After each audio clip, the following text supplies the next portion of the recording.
But that was a fucking disgrace. Watching that game today for the first time, I'm looking at that manager and I'm saying, I don't know if you are that man anymore. Because 4-0 does not flatter them. If anything, 4-0 flatters us. I'll break down why the goals were so bad first, then I'll go to some individual players. But first, gotta say fair play to Mill and fair play to Femi Aziz, because oh my goodness, that boy is some talent and he ripped us apart today.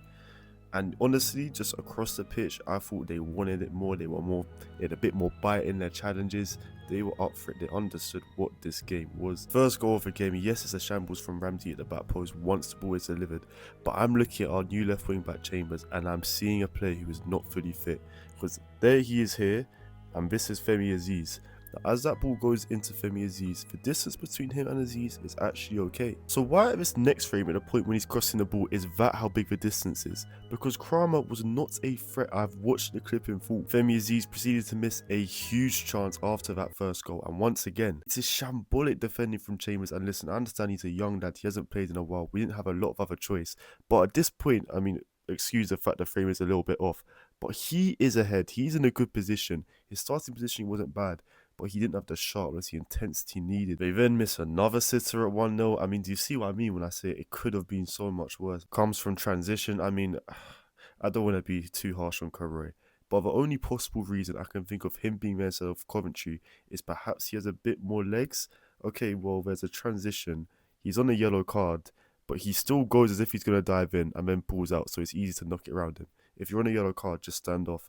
He doesn't have the experience to be knowing what to do in these situations, clearly. Half time, we bring on Ibrahim Fuller, and as soon as that sub happened, the first thing that me and my boy said was, not in this game. This was never an Ibrahim Fuller game. We changed the formation to 3-4-2-1, a formation that has never worked. Moved Lyndon Dykes as a lone striker away, he's completely ineffective. We just lost absolutely everything in that second half. There's only one striker of this club who can play up top on his own, and that is Miles Aliba. None of the others have the pace and the physical combined to be able to do it. He didn't play a minute. I don't know what even. First 10 minutes of the second half, we did not have a sniff.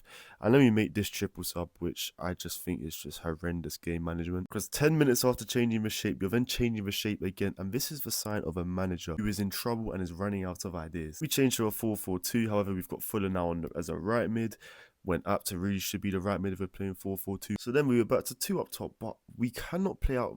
We can't play out of the back anyway, especially not with a 2-man midfield. And then when we were trying to launch it forward long, loads of our long balls weren't even going to Dykes, and when they did, he was not winning a single header. And after 30 minutes of dominance, I thought this Matty Godden for Joe Rankin Castello stuff was just plain dumb. At 2-0 down and not getting a grip on the game, you then add a third striker on the pitch. When has 3 strikers ever been effective in a game where you can't even get a grip on it?